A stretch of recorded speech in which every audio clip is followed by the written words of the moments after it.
my wingman anytime.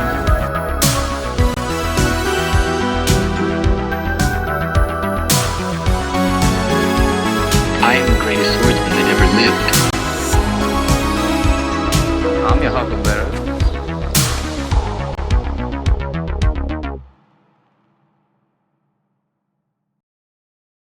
All right. Welcome back. Welcome back. New episode. New episode. Sad times. Very sad times. Sad times. Woke up this morning, as most of you did, Yeah, to the death of an icon. Yeah, an absolute icon and stellar performer. We Oh, lost God, yeah.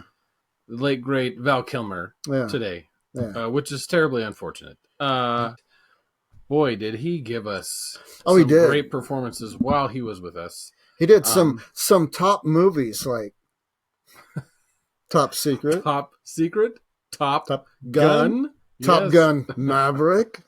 So I think today what we're gonna do is a little retrospective. Yeah, a little retrospective on Sweet. Val, and then take that opportunity to talk about one of our favorite films. Yes. That, believe it or not, is non-horror. But it has Kurt Russell in it, Yeah, along with Val Kilmer. yeah. I'm sure you all know. Actually, when we started doing this podcast, we talked about We did. reviewing this movie. We did. Anyway, we did. because I don't know a single person that loves horror movies that doesn't love this movie also. Because typically those kind of people have good taste in film. That's right. You know? That's right. Yeah. And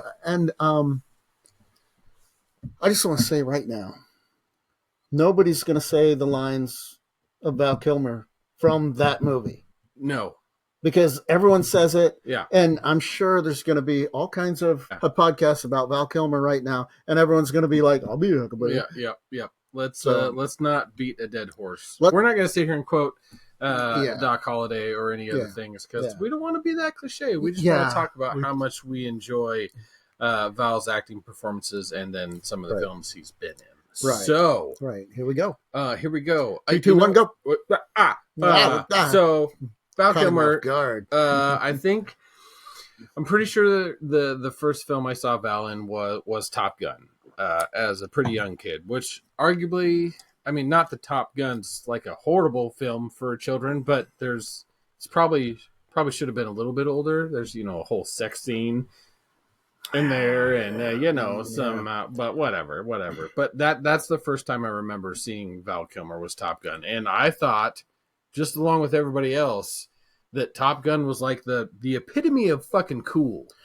And I don't know why. As an adult, I'm like, why the hell did I think fighter pilots? Like, why was that the epitome of cool? And what a strange choice. Nothing against any form of active duty or whether fighter pilots are not cool or they are cool. I'm not saying that. I'm just saying it's a strange choice for it to be a monumental icon of manliness and awesomeness and cool. This week, our friend Jason. Yeah. I saw his Top Gun jacket. Oh, fighter pilot jacket that he wore when we were in school. That's awesome. And I'm like, dude. And he's like, yeah, that's mine. I'm like, and it was at the church, and we were costume shopping and whatnot. And I'm like, I remember that. Yeah, it's funny. So, for some reason, and this is maybe why I led to have a slight fascination with Val himself. But as a kid, and watching Top Gun, for whatever reason, I paid more attention to Val Kilmer's character, Iceman, than I was paying attention to Maverick. Yeah, even though Maverick was awesome, don't get me wrong, in Top Gun, for whatever reason, there's some magnetism that Val holds on screen, and his presence is incredibly demanding and almost drug-like. It draws you in. Yeah, like in Heat. Yeah, you're watching his character. I mean, fuck De Niro, fuck God, yeah. Al. How what a testament to an actor when you're sharing the screen with probably two icons, two actors who will go down in history largely as some of the greatest actors of all time. Yeah. From somewhat of a modern generation, but sharing the screen with those two and still being such a large force on screen, and you just can't take your eyes off. Oh, Yeah. man. So I think the first Val Kilmer movie I saw actually was Real Genius, or maybe the ABC after school special, or probably Top Secret. Top Secret. Because I think I don't know. I didn't see Top Gun in the movie theater, but I think I taught pretty tat. I think I saw Top Secret in the movie theater, or Real Genius. I can't remember which one, but I saw one of those, and I don't know what the ABC after school special was. Top Gun was a little bit later, but so Willow. I saw Willow. Oh in the theater. yeah, man, Willow. That was another big childhood constant watch for me, because anything in that realm of like fantasy I was very drawn to. So like the old still can't believe it's a Disney movie. Remember Dragon Slayer? Oh God, I love Dragon Slayer. Yeah, I have Dragon Slayer. Yeah, movies like that, or lesser known like Sword and the Sorcerer. Things. Conan. Dragon Slayer. Was Dragon Slayer like weird because of the dude that turns out to be a chick, and she's like swimming naked, and you get this great shot. Okay, let's move on. Okay, or that weird shot of that baby dragon eating that. Oh yeah, man, that place was. Anyway, we're getting off topic. Yeah, we're getting off topic. Okay, anyway, so back to Val. Yeah, back to Val. Back to Val. He did in 1989. He did the best performance I've ever seen of Billy the Kid. In Gore Vidal's Billy the Kid. Yeah. It's an amazing movie. And then let's jump up to The Doors. Oh, I mean, who else could play Jim Morrison? Now, my buddy Tim Waldrop, it was between Tim and Val for that role. Oh, wow. Okay. Yeah. Okay. And Tim lost out to Val. So that says a lot about Tim. But, yeah. To this day, I'd argue the fact that is the single greatest biopic.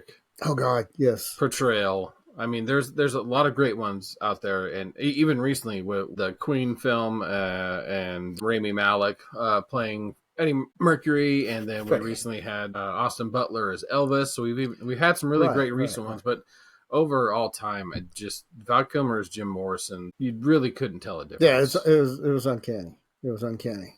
And then let's go to my all-time favorite Quentin Tarantino films. Oh. Written by Quentin Tarantino, that is. Directed by Tony Scott. True Romance. True Romance. Oh, man. True Romance.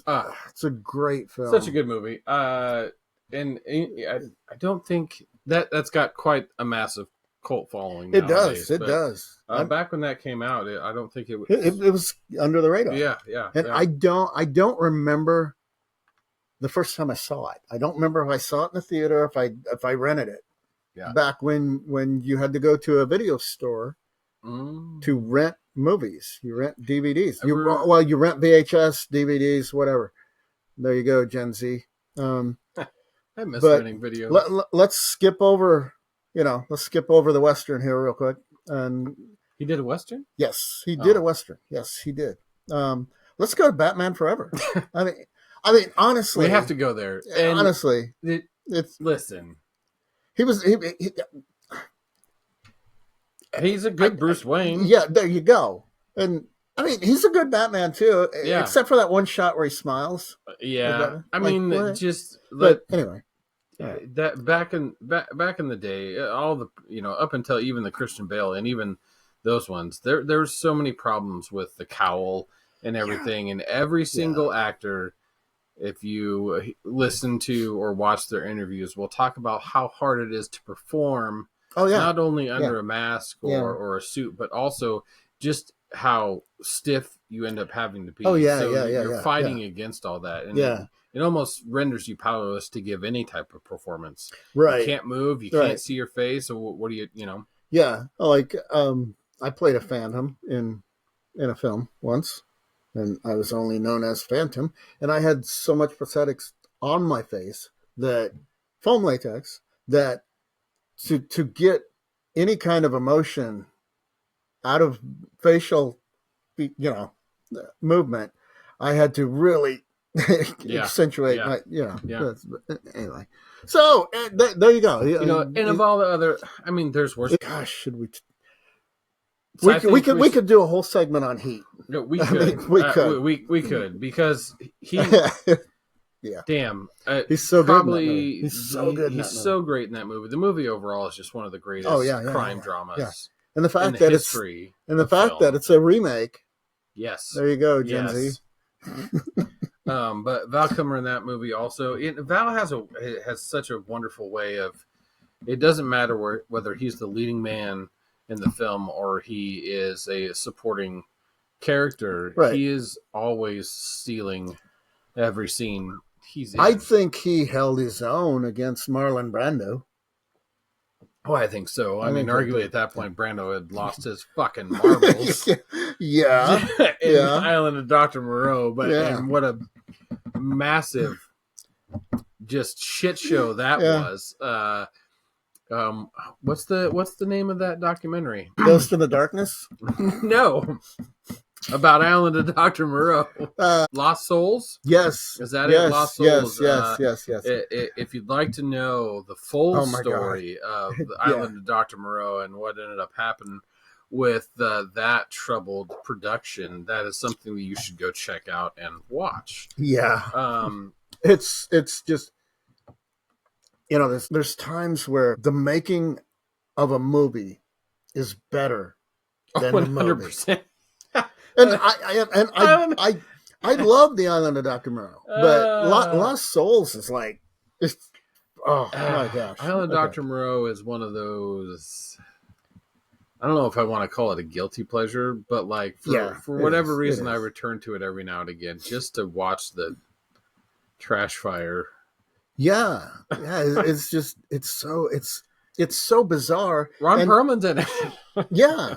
It's so bizarre because Val Kilmer and Marlon Brando kind of held the film hostage for a while. Yeah. Because they hated each other. Yeah. Just Lost Souls. Go watch that. And I think Island and Dr. Moreau is when the world kind of, or at least Hollywood kind of blacklisted or started to blacklist Kilmer a little bit. Yeah. And much of that nobody knows the real story. Yeah. And I'm not here to talk about it 100%, but it seems around that time is when he started to lose his grip. He had 2 more big films, 3 come out after that, and then that was kind of when it kind of went downhill for him. Yeah, because we had the Ghost in the Darkness. That was good. The Saint. I liked The Saint. I mean, that was it's an entertaining. What's a good word? Caper is the kind of word I would use to describe that. The Saint. Yeah. I would describe it as a Roger Moore IP. Okay, but it had a adventurous kind of spy. You know what I mean? Yeah. It was it had a little more fun to it than a Mission Impossible type. Oh yeah, film does. You know? I agree with that. I liked it. I like Red Planet and Salton Sea. Yeah, also. Salton Sea's really good, actually. Yeah, it's a really rather unknown one of Kilmer's, and I would highly recommend that. Red Planet's a solid movie. Yeah. Wonderland. He played John Holmes. Yeah. John Holmes, that like button. No, for this, I'm going to say Val Kilmer, that like that. Yeah. What else do we have? The Missing with Tommy Lee Jones. Well, let's not forget he did the Prince of Egypt was and he did the voice of Moses for that, in which he did an amazing job of. But yeah, after that, like you said, Red Planet, Salton Sea, Wonderland, and then we kind of one of my favorite movies, Kiss Kiss Bang Bang. Yeah, it wasn't until 2005.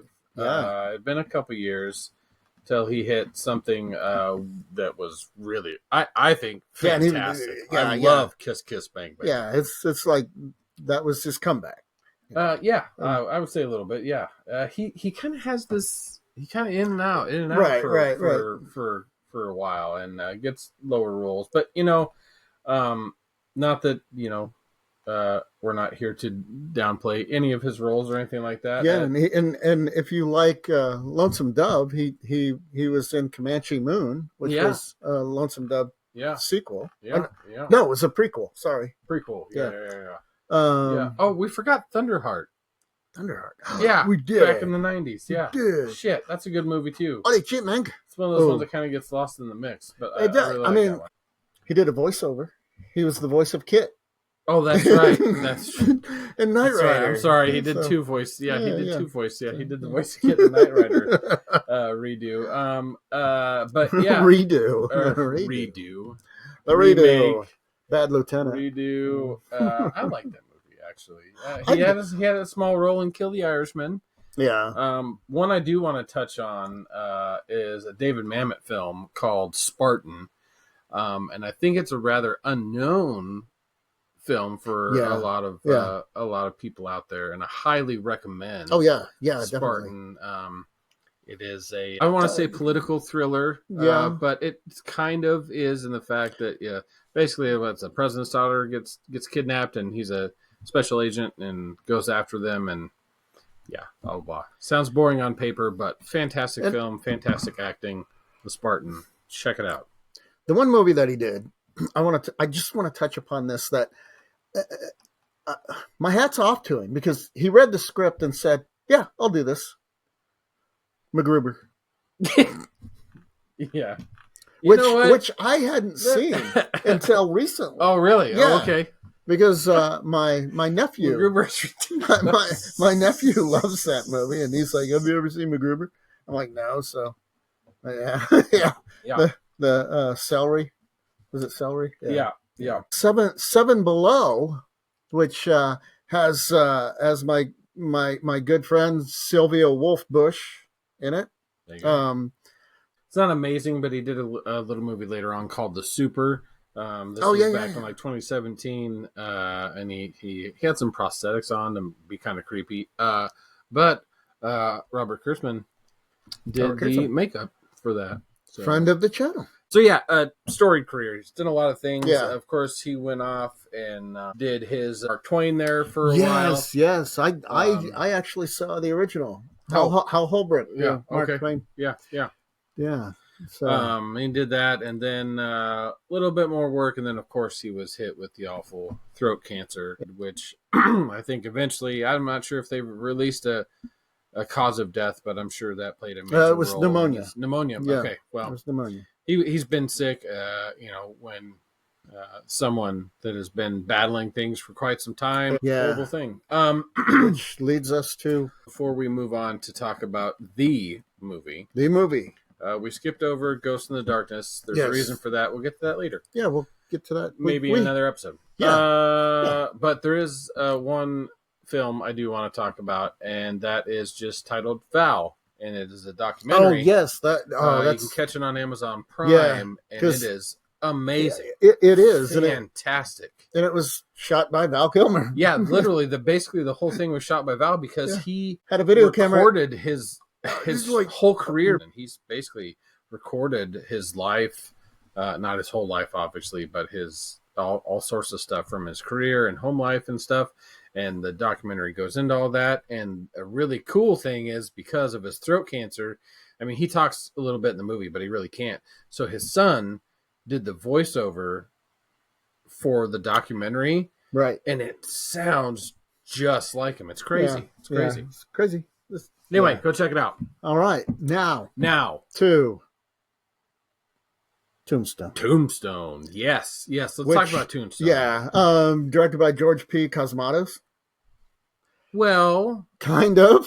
Arguably. Yes. Arguably. Well, wasn't it Kevin Jarre who wrote it? That originally was directing it, and then and nobody liked his direction. Right. So, and I don't know if there's a single shot in the film that he directed. I don't think so. I don't think there is. I don't think so. So, I don't think so.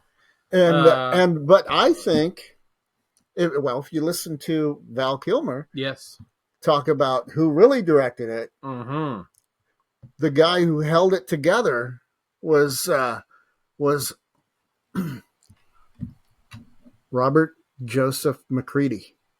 Hmm. I don't know if it's RJ. I don't know if it's Robert Joseph, but maybe it might be. But Maybe. our favorite, Kurt Russell. Yes, Kurt Russell. Yeah, there's been a lot of talk that there was a whole thing where he actually ghost directed the whole thing. Yeah, yeah. What I think ends up being, somewhere in between all the rumors lies the truth. I think what ended up happening is kind of like what you said. Russell kept the film moving. Afloat. He kept it afloat. Kept it afloat and kept going. And I think he was just so involved in doing so much on set that he just ended up kind of spearheading the whole production, not necessarily stealing it away from Cosmatos, and not that it was like, here, you take the director's chair type of thing. Okay. Here's what happened. He became the captain of the team. He did, and he ran Cosmatos off, and not very many people know this story. I don't know if you know this story or not, but there was a shot in the movie where Kurt Russell said something to Cosmatos that it made it in the final cut, and he said, "You tell him I'm coming, and hell's coming with me." Yeah, that was him running Cosmatos off the set. I'm sure you've heard that story. Yeah. Everyone knows that. Everyone knows that. Yeah. But okay, Tombstone is sometimes it's number 1 on my Western list. Sometimes it's number 2. It never drops below number 2. No, because it depends on the mood I'm in. Because sometimes The Outlaw Josie Wales is at the top of my list. Sometimes Unforgiven is at the top of my list. But it's always 1 or 2. I mean, the costume design in this is perfect. It's so hard. We don't have time to go through Westerns, but I think I don't think anything beats Tombstone for me. Some people will say, "Oh, well, it's Hollywoodized, and it's not historically accurate." And, right, but oh well, Wyatt Earp was a more faithful adaptation of Wyatt Earp's life, and blah blah blah blah. Right. That's great. But still, Kevin Costner. I didn't go to Tombstone to watch a documentary. Right. I remember watching Tombstone to watch a Western movie. Right. Now here's the thing. There's a guy, I can't remember his name, but he breaks down historical films and their accuracy. Like Waterloo is his favorite film. And he trashes everything else that falls short, like Braveheart and whatever. But he's like, Tombstone, not very accurate, but God, I love this movie. Because Tombstone is so great that it makes you forget any of that. And honestly, very rarely do films follow chronologically or accurate, because it's simply just hard to tell a story on screen by being overly accurate. You can be overly accurate in other aspects, but you sure can. It had all the key elements. It changed up a fair amount of things, but again, we're not here to talk about historic accuracy. We're here to talk about how badass a film Tombstone is, and how badass of an actor Val Kilmer was in Tombstone, along with Kurt Russell. That right there, those two right there. Oh God!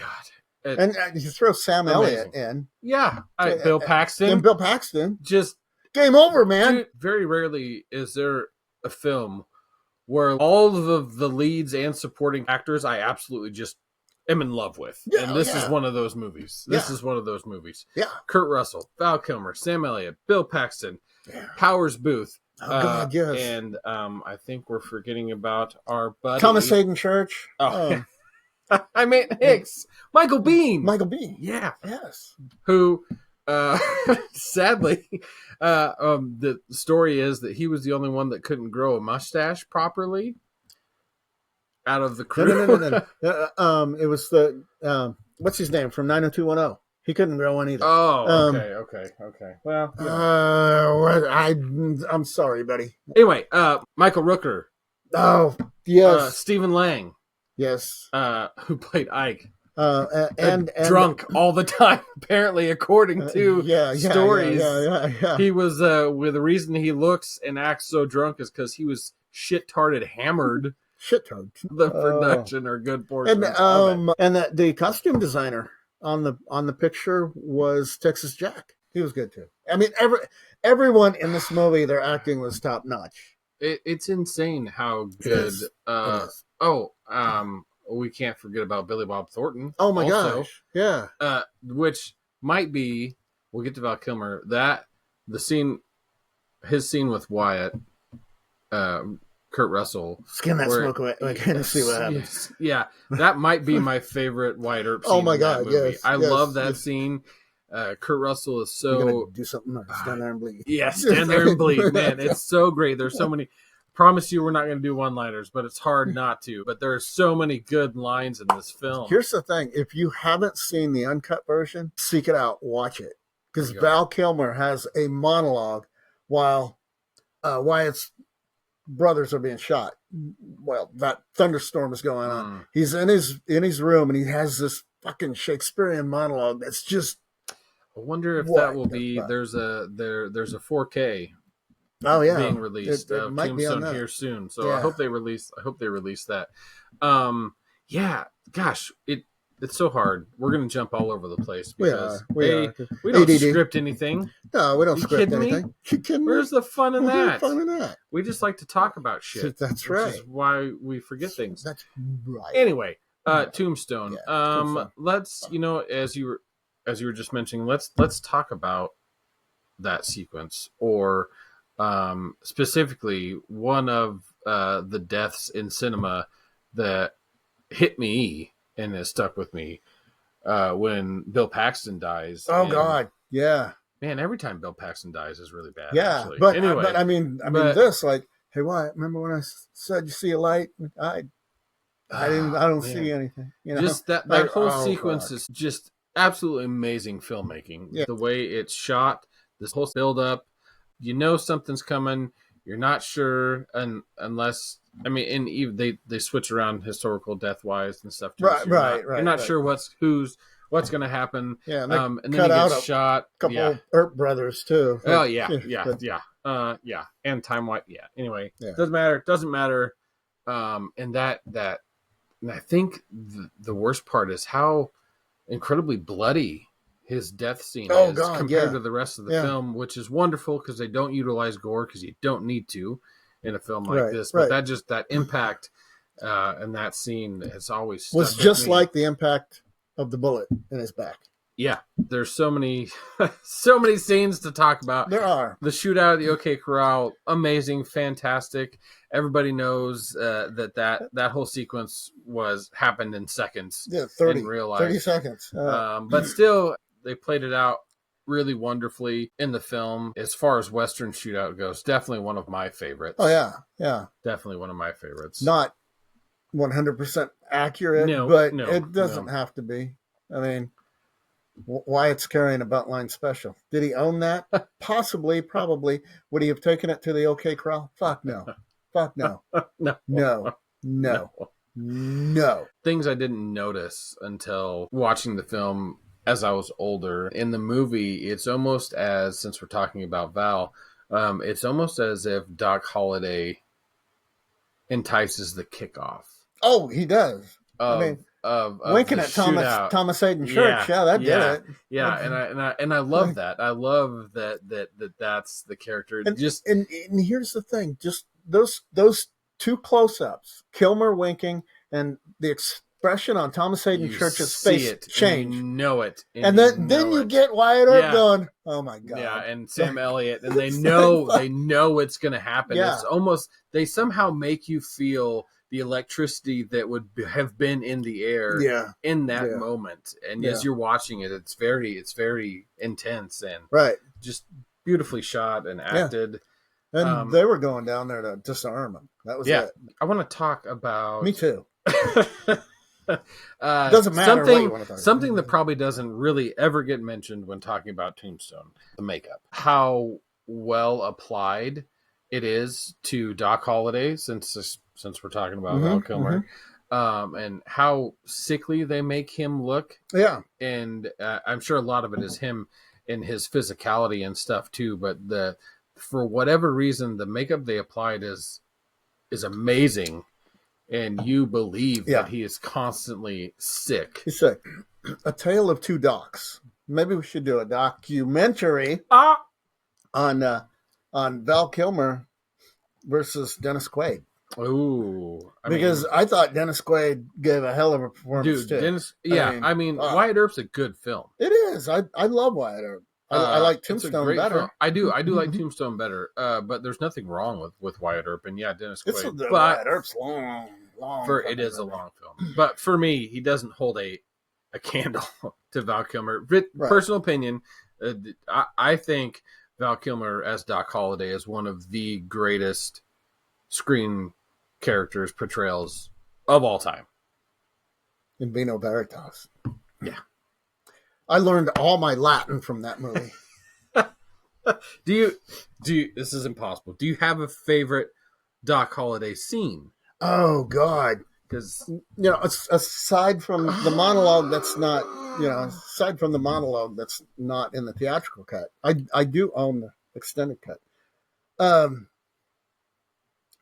Yeah, I do.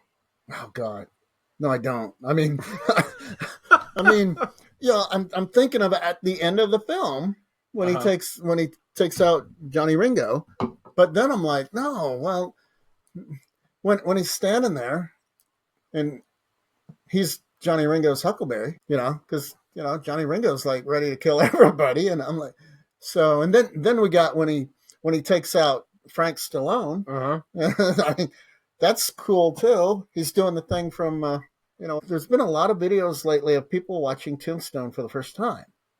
But yeah, and there's a compilation of people watching the end of the movie and they're all crying their eyes out. They should be. No, they're like when Johnny Ringo's waiting for Earp to show up, and then it turns out to be Doc. Everyone watching the movie is like, oh my God. As they should be. Yeah. And that's how Johnny Ringo was too. A little tear in their eye. I'm like, wow, that's so cute. Fantastic. No, fan-fucking-tastic. Fan-fucking-tastic. Yeah. That was an unfair question. I'm sorry. Because I don't think I could pick a favorite. It's hard to. I can't. I really can't. One of my... Oh, yeah, great. Johnny Tyler. Yeah. Well, he's like, oh, Johnny, I forgot you were there. Yeah. You can go. That's insane, because that's literally the thing I was just thinking about. That's one of the most entertaining and funny things. Yeah. And it's just real short and quick. He forgot he was there. Doc? I didn't know you was back in town. In the way, there's, again, the acting, but specifically Doc, it's... Everybody knows who Wyatt is. Obviously. But everybody also knows who Doc is. And the other characters' reactions to Doc are striking. Oh, God. People are they're scared of him. He is such a presence. Yeah, they don't want to. You don't fuck with Doc Holliday. Yeah, they don't want to He go will up best, against him in a gunfight. He will best you at literally everything. Everything. And so. He'll out Latin you. He'll out Latin you. He'll out shoot you. He'll out drink you. Now, in the film, how Curly Bill Brocious died, that's supposedly accurate. Yeah. God, Powers Booth, fantastic, great, fantastic actor. in that role. That scene's amazing. Yeah, and every scene in the movie is amazing. Well, it is, and apparently, according to history, is somewhat accurate as well. With Wyatt actually going out there and just fearless, that that the reports of that actually happening. He was probably like, "Well, I'm fucking done with this." Yeah, and let me grab my shotgun. Oh God! And here's the thing: a lot of people are like, "Well, look how close they are," and Curly Bill's like, firing round after round. Yeah. That shit happened all the time. Not all the time in the West, but there's been a lot of instances where two men are shooting at each other and missing every fucking shot. Well, I think people just assume that Everyone was a crack shot. Yeah, and like no, that's not no. a thing. The only crack shot was James Butler Hickok, Wild Bill. Wild Bill. Yeah, and he did have a famous shootout in the middle of a street. So yeah, I mean, what can we say about Tombstone that hasn't been said? There's nothing. In reality, just like everybody else, and I'm sure there's going to be a lot of videos out currently with the loss of Val Kilmer. But we have been talking about Tombstone for a long time and wanted to hit on it a little bit. But there's nothing new. We wanted to hit on it. If for some god awful reason you have not seen Tombstone, you go should watch it immediately. Yeah, I believe it's one of those films that every single person that enjoys film should watch and should love. Great performances, great directing. It's one of those perfect films in my opinion. It is. And I think it was in that era before Hollywood became negative in the films that it was constantly putting out. Right. Back in the days of like summer blockbusters being, good films that you could go out and see and enjoy, and they were made with, some passion. They were made with a lot of excellent talent. It wasn't constantly, yes, it was about money, but it seemed a better time. Yeah, and even when Tombstone came out, Westerns were not on the rise. They weren't even on. They weren't on the radar of Hollywood. Not in the 90s. And even after it came out, still Westerns were kind of the taboo. Yeah. And I mean, there were lower budget Westerns that tried to capitalize on, and we won't talk about those. But anyway, Billy Zane. Forgot to mention Billy Zane. Oh my God! Yes. See, we can just sit here forever and Dana Delaney. See, there you go. There's another one. I'm gonna let everybody in on a little secret here. Craig and I, we almost played Wyatt Earp to Doc Holliday. We did. I think I think we. I was planning on hitting the gym, but yeah. That'll never come to fruition. But we signed NDAs and the whole thing. Yeah. And we didn't know which role the other one chose until we had already talked. Anyway, so yes. I think that's going to wrap up us talking about Val Kilmer, us talking about Tombstone, just one of the greatest Westerns ever made. To ever be made. Yeah. It is the quintessential starting point, I think, for modern Westerns. I do believe in a treasure. So, yeah. Go check it out. Yeah. We will greatly miss Val Kilmer. We will. But I urge you all to go back and revisit some of his films. Yes. Watch his Billy the Kid. Watch Billy the Kid. Yeah. Check out Val, the documentary. Yes, for sure. Check out Spartan. These are our recommendations for maybe stuff that you have not seen. Yeah, Salton Sea before. Salton Sea, absolutely. Yeah. And then go back and watch all the well-known ones. And watch some of his goofy Batman stuff. Yeah. I mean, that's crazy. I think one of his last, I think I saw earlier, one of his last Instagram posts was himself putting on a Batman mask. Yes. And he went on, to have such a wonderful disposition in his later years, despite all that he had been through. With the throat cancer and a struggling performer and things like that. Val has always been a personal favorite actor of mine. I've always loved Val. And again, time frame wise, he was in a lot of things growing up for me, and I was just kind of captivated by it. Props to Papa Gates. A gift I received from him was a signed Val Kilmer script. Of Tombstone in a nice big frame with a Tombstone belt buckle. Your pops gets all kinds of cool shit. Yeah, he does. He doesn't give me anything. Oh, I'm sorry. He gave you a friend. Oh, that's right. Yeah, that's right.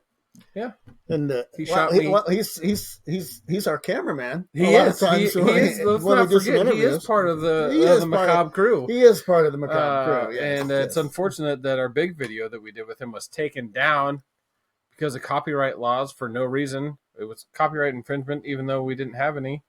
That was our review of Longlegs. That got removed. That we didn't. There wasn't. You put it back up though, right? Did it No. No, we just let it be. Who we do love is Val Kilmer. That's right. And we love you all for stopping by. Yes. Check us out for another episode. We hope you enjoyed. And, of course, come back for who knows what the hell we'll do. Yeah, who knows? Who knows? We might just do something.